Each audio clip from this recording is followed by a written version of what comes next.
Halo sahabatku, selamat datang di Looking for Facts.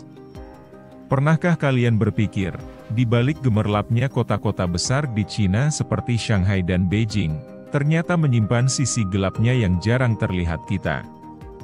Nah, di video kali ini saya akan membahas tentang ketimpangan ekonomi yang mencolok dan kondisi berat kerja yang dialami banyak orang di negara Cina ini. Tonton sampai akhir, biar kamu tidak salah paham, dan bisa menambah wawasan kamu. Ketimpangan ekonomi di Tiongkok. Tiongkok memang dikenal sebagai kekuatan ekonomi dunia, namun tidak semua warganya menikmati hasil pertumbuhannya negara maju ini. Banyaknya kesenjangan antara kota dan desa.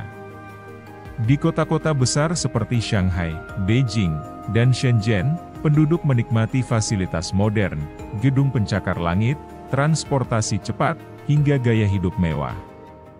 Sebaliknya, di pedesaan, banyak warga yang masih hidup di bawah garis kemiskinan.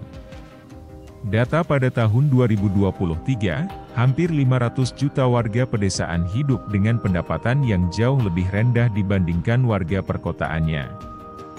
Desa-desa yang terlupakan seperti desa yang terpencil, yang kekurangan akses pendidikan, fasilitas kesehatan, dan infrastruktur dasar seperti jalan dan listrik.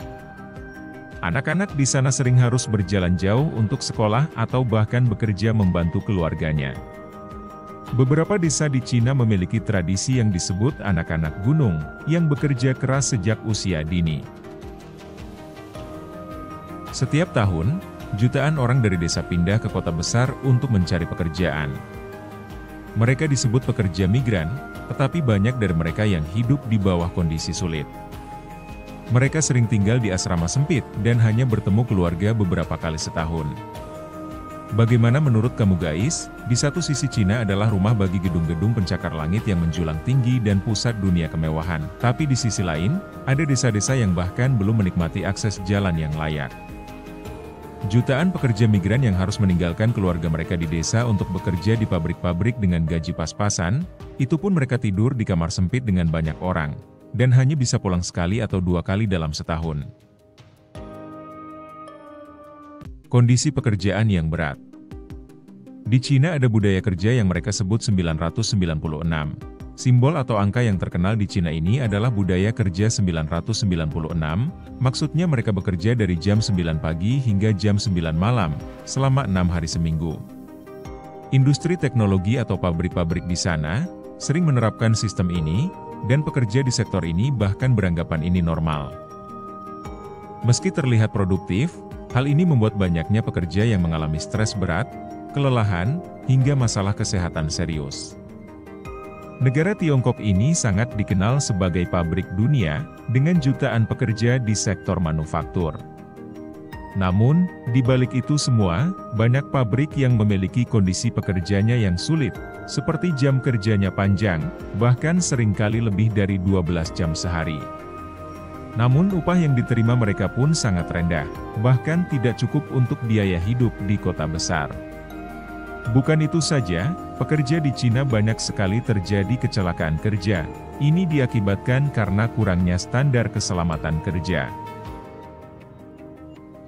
Ada salah satu kejadian yang tidak diinginkan, di salah satu perusahaan besar di Cina, yang memproduksi perangkat elektronik, yang pernah menjadi sorotan dunia karena kondisi kerjanya yang buruk.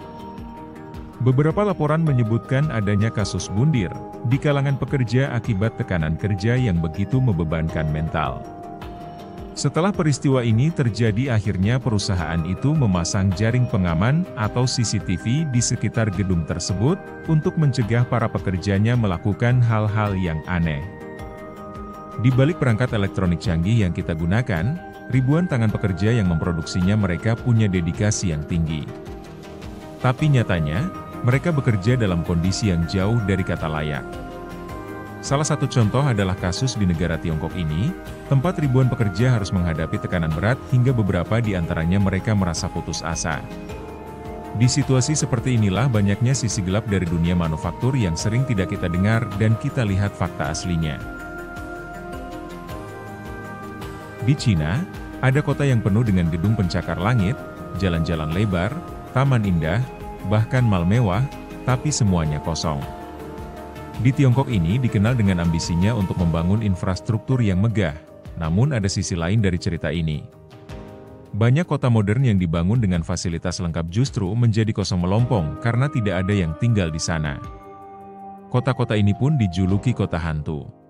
Ada penyebab utama mengapa kota ini menjadi kota hantu. Salah satunya harga properti yang tinggi, sehingga membuat harga apartemen dan rumah di kota-kota ini sangat mahal, sehingga tidak terjangkau oleh sebagian besar warga. Ada investor properti yang berlebihan, banyak orang kaya di Tiongkok membeli properti sebagai investasi saja, tetapi tidak benar-benar tinggal di sana, sehingga membuat kota ini tidak dihuni dan menjadi kota hantu. Setelah itu mereka membangunan tanpa perencanaan yang matang. Sehingga beberapa tempat di kota ini dibangun hanya untuk memenuhi target pembangunan, tanpa mempertimbangkan kebutuhan pasar. Urbanisasi yang agresif di Tiongkok telah membawa banyak perubahan besar, tetapi juga menimbulkan cerita pahit bagi warga yang harus meninggalkan rumah mereka. Penggusuran ini sering dilakukan untuk membuka jalan bagi proyek infrastruktur, seperti jalan raya, rel kereta cepat, gedung pencakar langit, dan kawasan bisnis modern. Pemerintah Tiongkok memiliki target untuk memindahkan lebih banyak penduduk ke kota untuk mendukung pertumbuhan ekonomi berbasis urbanisasi. Namun, tanah yang digunakan untuk membangun kota ini seringkali adalah tanah pedesaan. Pemerintah lokal berlomba-lomba menyelesaikan proyek modernisasi secepat mungkin, seringkali tanpa mempertimbangkan dampaknya pada warga yang tinggal di lokasi pembangunan. Warga yang tergusur seringkali diberi kompensasi jauh di bawah nilai tanah tersebut. Beberapa bahkan hanya diberi tempat tinggal di apartemen kecil, tanpa uang tambahan untuk biaya hidup atau relokasi. Banyak warga yang tinggal di desa tradisional kehilangan rumah yang telah dihuni oleh generasi keluarga mereka. Desa-desa dengan sejarah panjang seringkali dihancurkan untuk memberi ruang bagi proyek modern. Ada banyak kasus di mana warga mencoba melawan penggusuran melalui protes, tetapi seringkali berakhir dengan kekerasan atau penangkapan. Warga pedesaan yang pindah ke apartemen modern seringkali mengalami kesulitan beradaptasi dengan gaya hidup kota. Beberapa dari mereka kehilangan mata pencaharian, terutama jika sebelumnya mereka bekerja di bidang pertanian. Protes dan konflik telah dilakukan, sehingga ada banyak kasus di mana warga mencoba melawan penggusuran melalui protes, tetapi seringkali berakhir dengan kekerasan atau penangkapan. Contoh terkenal adalah protes besar di Wukan, sebuah desa di Provinsi Guangdong, di mana warga menuntut hak atas tanah mereka yang diambil tanpa kompensasi.